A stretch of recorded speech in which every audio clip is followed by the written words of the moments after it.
Bom dia, bom dia. Good morning.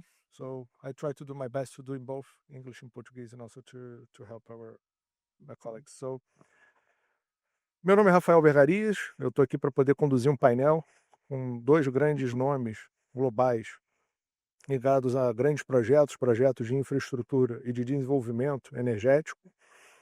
E eu vou passar a palavra para o Professor Alex, that he can present himself and to explain a bit about his career. Then I'm going to present Mr. Wagner Victor, that in Brazil he do not give the lead presentation, but he's going to present himself. So Professor Alex, hello. Would you present yourself for the Hi. crowd and with, do you have a mic? Yeah. Hi, I'm Alex Slocum from MIT. I teach mechanical engineering, and I grew up building race cars and machinery, and I worked in the 1980s for what was then Brown and Root, which is now part of Halliburton, doing offshore structures. And then I went to work for the Bureau of Standards in Washington, D.C., and then teaching robotics and construction at MIT. And then it's all machinery and machine tools.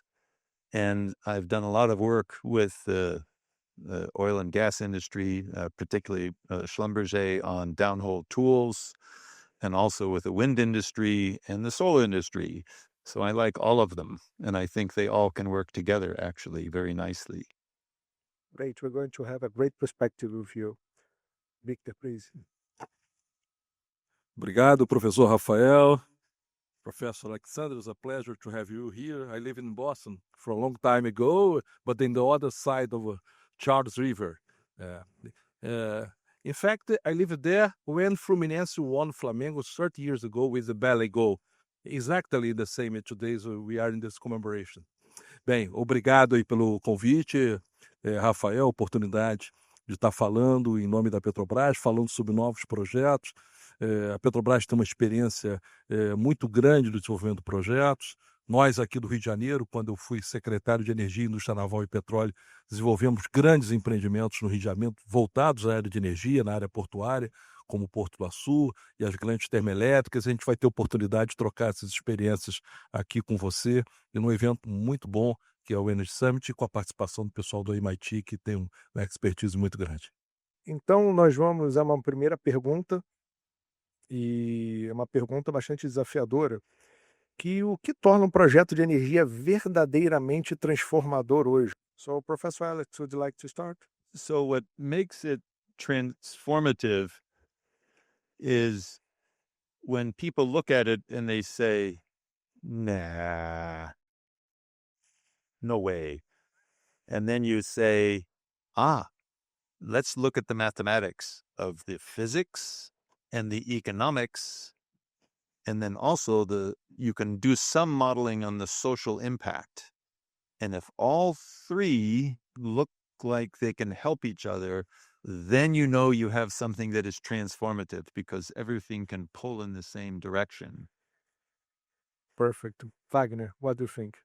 Bem, quando nós estamos trocando ideias essas possíveis perguntas, o que torna, ao meu ver, um projeto desafiador é porque implementar grandes projetos é algo natural para a vida do engenheiro, para a vida de um profissional, especialmente para quem trabalha numa grande empresa como a Petrobras. Mas é quando você consegue desenvolver um projeto e que você tem um ganho, você tem uma externalidade, ou tecnológica, ou que possa até superar desafios. Eu vou citar dois casos especialmente. Um foi a plataforma PP Moraes, P34, que foi um dos coordenadores há muitos anos atrás, que foi o primeiro FPSO com turret. E quando nós começamos a discutir internamente, muitas pessoas não acreditavam na forma de desenvolver aquela modalidade de produção. Foi um sucesso absoluto, já saímos batendo recordes mundiais e a modalidade FPSO utilizando o turret virou um novo paradigma para desenvolvimento de projetos da empresa. Aquilo dá um prazer muito grande pelo ganho tecnológico. E outro que eu acabei de falar,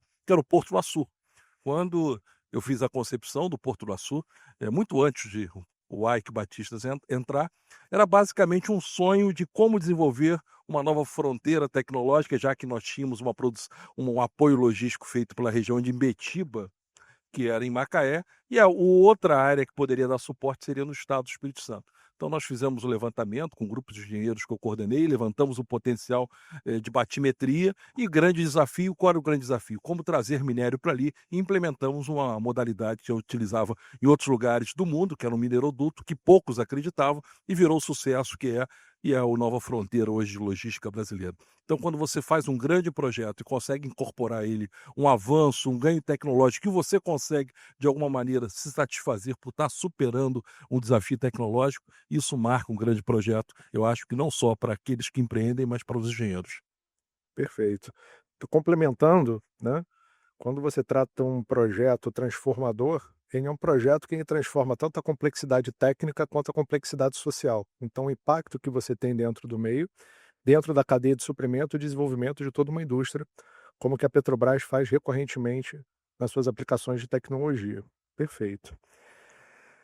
Vamos agora a uma pergunta, né? 98% dos megaprojetos no mundo falham, né? Com relação a custo e prazo. Isso é um dado da IPA, da Independent Project Analysis. E minha pergunta, vou começar pelo Wagner, quais os grandes desafios de implementação desses megaprojetos de energia? Quais são os grandes pontos de atenção? Olha, Rafael, há cerca de 35 anos atrás, quando eu sou originário do serviço de engenharia da Petrobras, talvez um dos maiores desenvolvedores de projetos na área de energia, na área de petróleo, do Brasil. E uma das nossas principais ações, principais formas de atingir objetivos, e eram desafios muito grandes, desenvolver a produção de petróleo naquela ocasião em águas mais rasas, com plataformas fixas, depois em águas mais profundas, com sistemas flutuantes, era como executar um bom planejamento. E para executar um bom planejamento, você tem que envolver pessoas que conheçam. E nós tínhamos um curso de formação, como nós temos ainda um curso de formação da Petrobras, que é a Universidade de Petrobras, hoje chamada UP, e eu justamente dava a disciplina que era o planejamento de desenvolvimento do empreendimento. Desde você fazer a estrutura analítica de projeto, o EAP, fazer a estimativa de custo. E muitas pessoas que chegavam, os jovens engenheiros, esse curso era um curso de 40 horas que nós dávamos ao longo do Brasil, achavam que planejar o empreendimento era uma coisa muito fácil. E o meu trabalho final, que eu fazia sempre, era planejar um churrasco. E juntavam 40 alunos, muitos hoje continuam trabalhando na Petrobras, são gerentes executivos, viraram diretores. A dificuldade de preparar um churrasco, desde a estimativa de quanto consumir de carne, quanto consumir de linguiça, o como fazer para não sobrar cerveja ou faltar cerveja, e como fazer com que o custo chegue àquilo em relação àquele projetado que você tem. E as pessoas começavam a compreender que até para fazer um simples churrasco, você tinha que ter um planejamento e envolver as pessoas que tenham expertise. E talvez esse seja o grande desafio. Eu já testemunhei e auxiliei uma série de projetos, até fora da empresa, que as pessoas erram no ato de planejar. Não sabem planejar e não sabem envolver pessoas que tenham expertise no ato de planejar. E isso pode levar à falha ou descolamento de um prazo que inviabilize um projeto ou que venha descolar a questão de custos. Hoje nós temos uma nova variável, a variável nova que surge basicamente em função da Resolução Brasileira CONAMA 01 de 86, que é o processo de licenciamento ambiental, que começou de uma maneira muito simples, mas hoje está extremamente rigoroso, e é importante que seja rigoroso, porque mitigar os impactos no meio ambiente, mas muitas vezes você não avalia um empreendimento do ponto de vista ambiental, o empreendimento vem a falhar. Posso citar recentemente 2 grandes termoelétricas, um prazo inferior a 1 ano, no Brasil, que deixaram de prosperar, eram projetos excelentes, que tinham toda a lógica matemática, lógica energética, geoelétrica, e que não prosperaram porque não souberam fazer uma avaliação com a devida acurácia do impacto ambiental e das resistências que poderiam acontecer. Então, falta de planejamento e a não identificação do potencial e dos riscos envolvidos no projeto, certamente são os maiores mitigadores ou os maiores efeitos impactantes que nós temos hoje para desenvolver projetos no Brasil. Estamos vendo agora o caso da margem equatorial, que é típico. É um projeto que realmente há um aumento em relação dos custos, por mais que se tenha planejamento, surge a variável ambiental num nível que não existia no passado, o que gera impacto efetivamente para desenvolver essa nova fronteira, que efetivamente tem esse nível de impedância muito maior do que tem em países vizinhos, como na Guiana e no Suriname. Perfeito. Professor Alex, what's your perspective? Ah! So this is the challenge: is surprises that we didn't model. If you did this in the night, it will be a problem. But you see, we have humans and we have nature, and we have a human's limited ability to remember everything in the past because our genetic makeup is designed for survival. And it's also designed to sometimes forget some types of pain and remember some types of pleasure. So we tend to remember the good things about a project, and we tend to forget the bad things about the last project. So I believe, because you said 90% of these projects are always over budget and take too much time. Why do we keep doing this? Well, because we're humans and nature.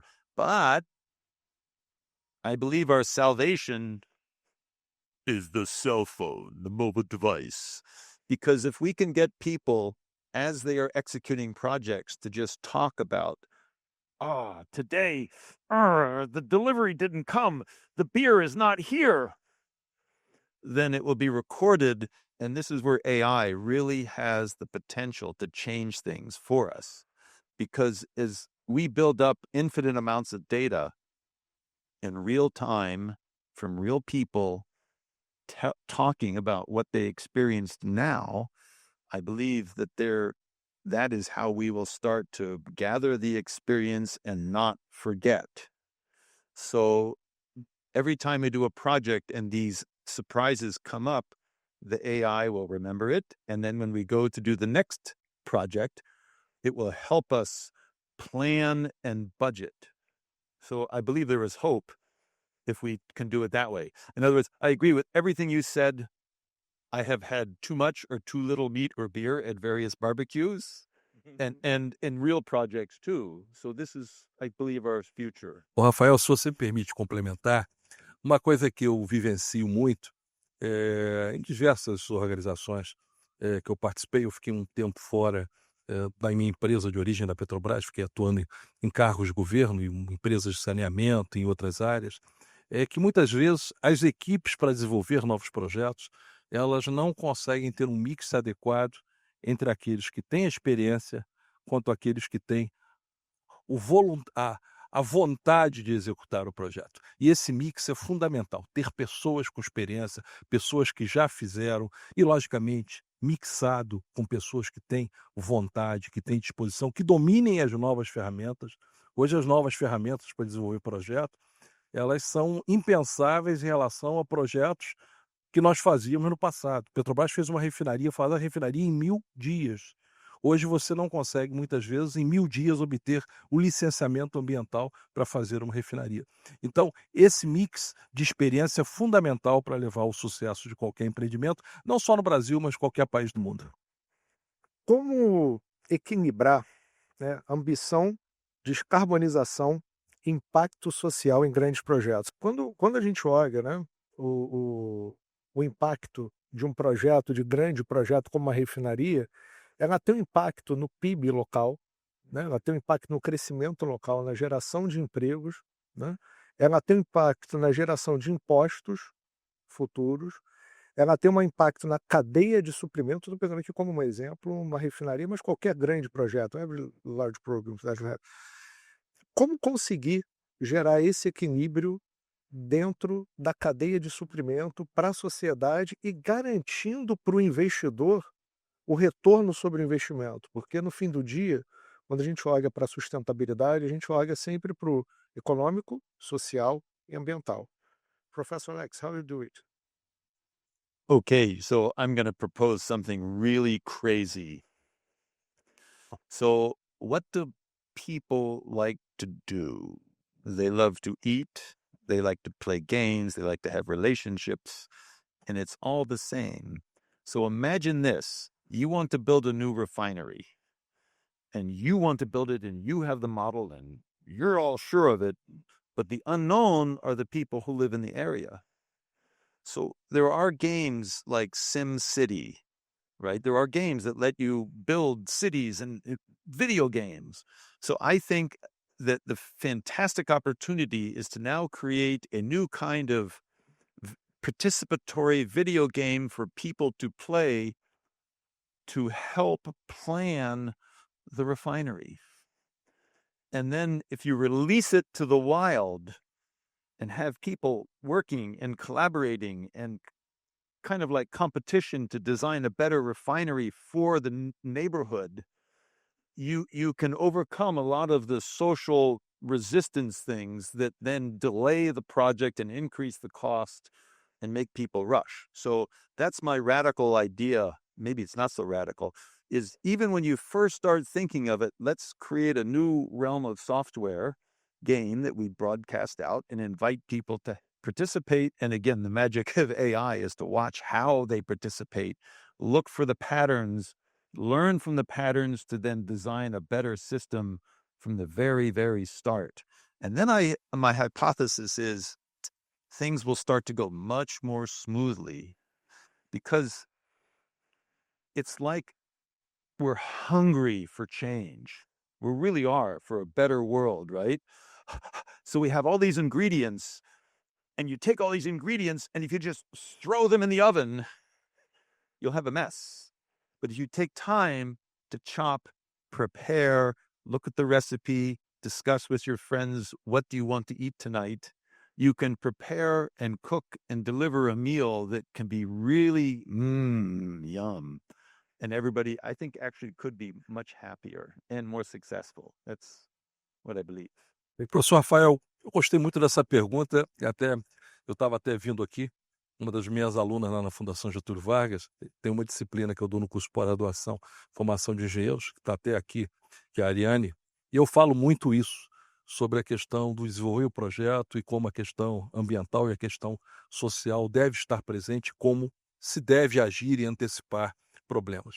Aqueles que são mais antigos se lembram que, antes de qualquer projeto, nós tínhamos uma tradicional sigla, que era o Feasibility Study, que era o EVTE, que basicamente a gente ficava verificando o valor presente líquido, o Net Present Value.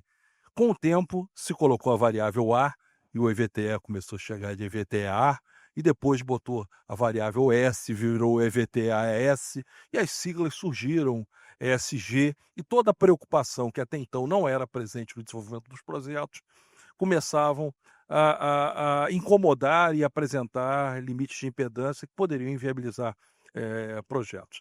Normalmente, aqueles que se colocam contra projetos, infelizmente, comunicam melhor, e em função agora das redes sociais e do telefonezinho que o professor coloca, Alex, conseguem se comunicar de maneira mais rápida e mais agressiva do que aqueles que defendem os projetos, até por falta de habilidade. Eu estava me recordando que há cerca de 30 anos atrás, quando nós fomos implantar pela Petrobras um grande projeto, nosso maior projeto em duto, Poliduto Repram Brasília, OSBRA, que eu estava na equipe e eu fazia justamente esse trabalho de fazer o meio-campo e fazer o pré-convencimento das diversas localidades. E um dia eu tive um grande problema, que foi em Ribeirão Preto, onde nós tínhamos uma grande base que iríamos instalar, onde eu tinha conversado com todo mundo. O padre, o Banco do Brasil, o prefeito, a Câmara dos Vereadores, mas eu esqueci no meu survey de conversar com um professor daquela região que funcionava como o grande guru, o grande opinador sobre todos os assuntos. E ele estabeleceu um nível de resistência contra o projeto que me deu um trabalho, que me deu um atraso absurdo. E, logicamente, nós conseguimos superar, mas verificar todos os stakeholders, verificar todos os impactados, fazer um trabalho prévio de identificação das possíveis resistências, comunicar bem, comunicar de maneira direta, chegar à população, é fundamental para, ao mesmo tempo, você corrigir o seu planejamento, para fazer ações que venham ser menos impactantes do ponto de vista ambiental, que possam ser menos impactantes do ponto de vista social. Nós temos diversos exemplos no Brasil de empreendimentos desenvolvidos de maneira equivocada, o complexo nuclear de Angra, que não houve um pré-trabalho do ponto de vista de qualificação de mão de obra, que cresceu tremendamente o número de favelas na região da Angra dos Reis, o então Porto Sepetiba, o Porto Itaguaí. Por quê? Você não entrou previamente, não fez um trabalho social para qualificar a mão de obra, para que aquela mão de obra pudesse ser progressivamente aproveitado naquele empreendimento e efetivamente aquele impacto social se tornasse um impacto social positivo. Talvez este seja o grande desafio que nós temos hoje quando falamos de produção de energia, petróleo, novas fronteiras na margem equatorial, onde nós temos uma região nova, onde nós vamos ter que trabalhar qualificando mão de obra, vamos ter que trabalhar ajudando os poderes públicos a melhor aplicar as suas receitas para mitigar os impactos ambientais, não do empreendimento, que o empreendimento não trará grandes impactos ambientais, mas sim dos problemas existentes, como a questão do saneamento, a questão do desmatamento, a questão da qualificação da mão de obra. E quando a gente analisa aqui nos Objetivos de Desenvolvimento Sustentáveis, dos 17 Objetivos Sustentáveis, o primeiro, o número 1, é erradicação da pobreza. Ou seja, trabalhar hoje para desenvolver empreendimentos, trabalhar hoje de forma sustentável mais adequado, é você também trabalhar pensando de como você não vai impactar socialmente e como você vai trazer aquele empreendimento um ganho social. Se fizer isso, realmente os empreendimentos vão ser um grande sucesso. É um dos grandes pontos que eu vejo nessa discussão é que muitas vezes os gestores desses projetos, eles são engenheiros ou técnicos. E que é um ponto, um grande desafio, porque você é sempre levado ao tecnicamente perfeito, mas não existe a visão na sua formação de base da visão social e do impacto que é gerado dentro dessa Mas os engenheiros sempre são os melhores. da eles podem ser os melhores, só que eles olham para o tecnicamente perfeito. Muitas vezes é necessário uma visão extra, uma criação de uma carreira de gestão para que eles possam ter essa visibilidade e ter a compreensão que muitas vezes o impacto do projeto que é criado, tecnicamente falando, talvez ele não vá criar, ou já tenham todas as contingências possíveis, mas o impacto dentro da cadeia, do ecossistema onde ele habita. Então, quando a gente olha para uma situação como essa, isso inclusive fez a própria criação, né, da IPMA no Brasil, na Renest, né, trazer a visão de entendimento de contexto, ou seja, qual é o contexto social, político, ambiental, entender quais são as competências técnicas, as pessoas que estão envolvidas, e as competências pessoais para que você possa fazer, para que possa arquitetar isso de maneira mais efetiva no desenvolvimento desses O projetos. exemplo da Renest ele é muito interessante porque é um exemplo muito positivo. Primeiro a Renest teve uma paralisação abrupta, então você gerou um problema social, muitas pessoas da região transformaram, se capacitaram e não tiveram continuidade, mas o processo de retomada recente que nós estamos fazendo, até com parte da equipe que trabalha comigo, é um trabalho excepcional do ponto de vista de primeiro de garimpar as pessoas que já trabalharam no empreendimento, requalificar essas empresas que estavam atuando e de novo trazer e não cometer efetivamente que não se espera que se tenha interrupção, mas problemas do passado. Então essa percepção, e concordo do ponto de vista da formação do professor, nós engenheiros temos uma formação matemática muito grande. Eu não sei nos cursos de engenharia do MIT, mas eu sou formado na Politécnica da UFRJ, antiga escola de engenharia, e eu me lembro que há cerca de 40 anos atrás, quando me formei, eu me formei muito novinho, com 20 anos, tá? Eh, Nós só tínhamos uma disciplina voltada à questão das ciências do meio ambiente. Era a Introdução à Engenharia do Meio Ambiente. Outro dia, meu filho se formou, se graduou como engenharia há 2 anos atrás. Eu vejo que há 40 anos atrás, quando sequer existiam as resoluções da CONAMA, tínhamos uma disciplina. E hoje, 40 anos depois, continuamos tendo na grade uma disciplina do meio ambiente. Então, a gente não consegue ter a mobilidade de adequar e ressensibilizar a formação dos jovens engenheiros voltados a questões como essa, questões sociais e questões ambientais cada vez mais são fundamentais. Wagner, aproveitando o ensejo, qual o papel desses projetos na segurança e soberania energética em um cenário global estável? Nós temos agora o Oriente Médio numa situação bastante delicada. Até semana passada, Isso era impensável. A grande pergunta é: qual é o papel desses projetos de desenvolvimento que você hoje toca dentro da companhia? Okay, you can begin. Help me with the question again. I didn't fully understand. What's the role this project play in energy security and sovereignty in a volatile global context? You have a problem with, if we're talking about refinery, you talk about platforms, we're talking about energy itself. Bem, And certamente a visão dos americanos é bem diferente, até porque eles têm uma história do ponto de vista da sua segurança e soberania, onde a energia sempre teve muito presente. Nós temos uma história muito interessante na área de energia do Brasil, desde a busca da autociência, da descoberta do petróleo, o primeiro campo de Lobato, a criação da Petrobras com Getúlio Vargas, a crise do petróleo na década de 70, que nós desenvolvemos o maior programa de biocombustível, que foi o Proálcool, e o próprio trabalho da Petrobras. A Petrobras estava ontem dando uma palestra em São Paulo, no Instituto de Engenharia de São Paulo, eu falei, nós passamos uma crise onde a questão de energia era o pano de fundo, e as pessoas não ficaram preocupadas por conta do histórico da Petrobras, e até por ser uma estatal, em garantir o abastecimento brasileiro. Hoje a questão da segurança energética é um ponto fundamental, o fechamento das cadeias globais para que você consiga continuar fornecendo energia, e por isso que vem à tona sempre a questão do desenvolvimento das novas fronteiras exploratórias no Brasil.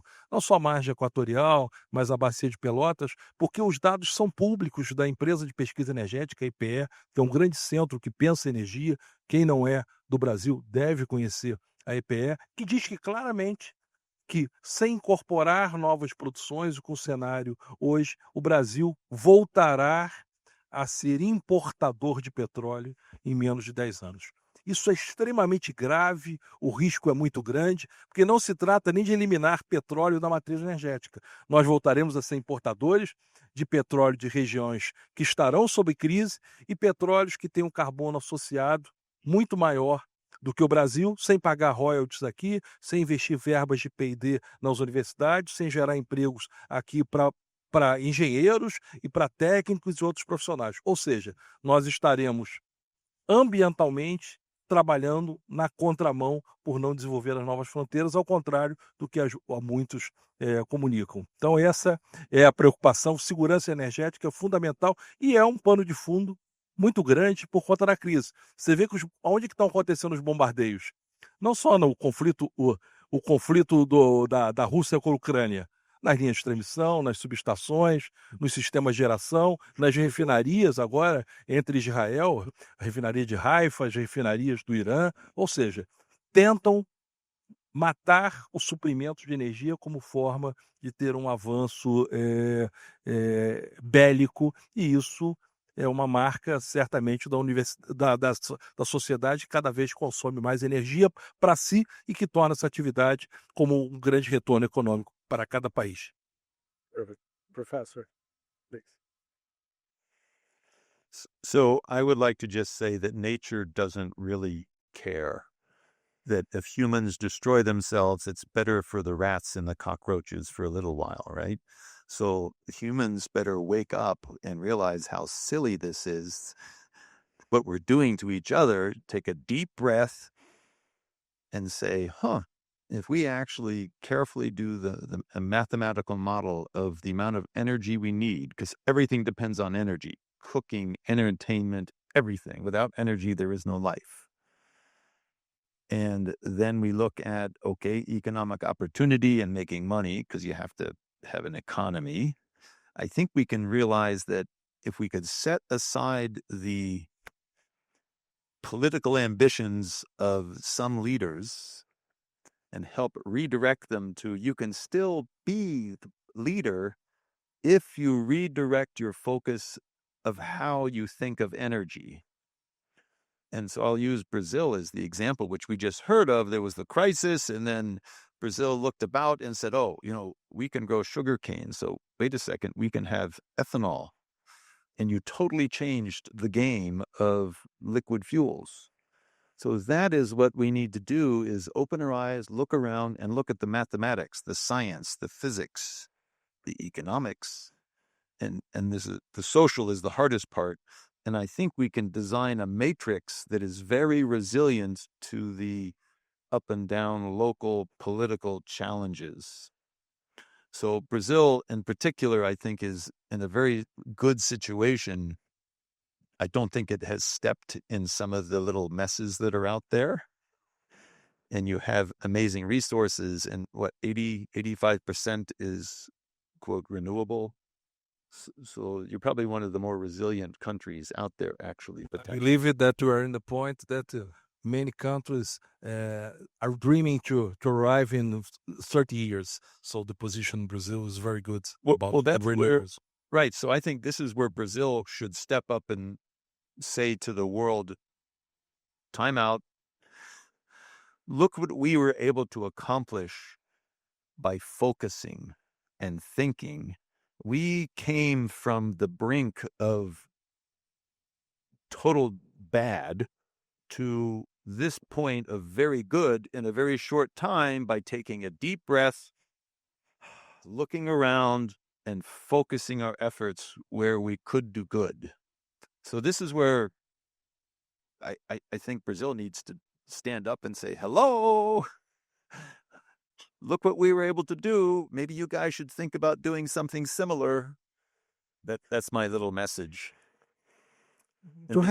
Maybe you'll be able to fix the world just by doing what you do by example. That's the reason why we are at Classroom, right? So that we can teach and to use our students to spread the word, and so probably can do something better. Yeah. That's what we believe. We're free professors. So yeah. My final question is, if you could leave a message for not only engineers but all professionals that's working in energy projects, what would you like to teach them or give a final clue? Or if you could talk to yourself 40 years ago, what would be the advice that you would give yourself? Well, I was raised by my mother, who is a mathematician, and she always taught me, if you share what you know with others, you will be happier than if you don't. So if I think about many religions say you have to give 10% tithing, too often it's thought that means money. Think about if the religion of engineering and science, you want to give 10% of your time to teach others who think that you are a priest and talk to the god of mathematics, that you are just a human and you're here to help everybody understand the beauty and simplicity of nature. Because remember, Galileo said mathematics is the language with which God wrote the universe. My job as an engineer is to help normal people who think mathematics is mystery. It's not. It's very simple. And when I teach students, sometimes high school students and people who think, oh, math, I can't do it, and I can communicate how, they have such happiness. And when they have happiness, I feel the happiness, and it's like, when you're with someone and you make them happy and they make you happy, and it's so good, you want to have a cigarette afterwards. That's the kind of joy that engineers and scientists need to share with the common person through education and teaching. And then I think we can actually have big change. O professor falou sobre a questão da matemática, visão. Eu tenho até um livro, Cartas a um Jovem Engenheiro, que eu falo que o engenheiro se prepara desde cedo. Mas se eu pudesse dar uma rápida mensagem para aquele que está estudando, desenvolver grandes projetos, é fugir das planilhas. Não seja um planilheiro somente. Vá conhecer o mundo real. Vá conhecer um projeto, vá trocar experiências com aquele que faz. Saia de trás da escrivaninha. Eu vejo pessoas que desenvolvem projetos, são os planilheiros, e isso certamente você perde o cheiro do processo.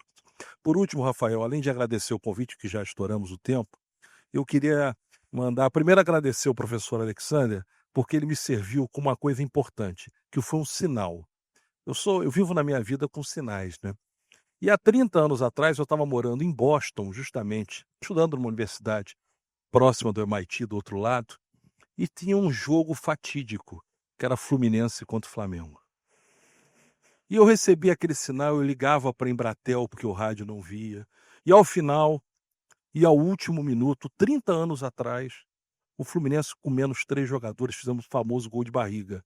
E veio hoje, quando eu encontrei o professor, falei: "Vou lá, porque isso é um sinal", porque hoje o Fluminense está também disputando o campeonato mundial. Então, quando eu vejo um sinal, me dá um prazer dobrado, não a oportunidade de falar, mas ter certeza que, nessa última dica, seguir os caminhos do Fluminense é o melhor caminho para ser melhor em tudo. Muito obrigado, hein.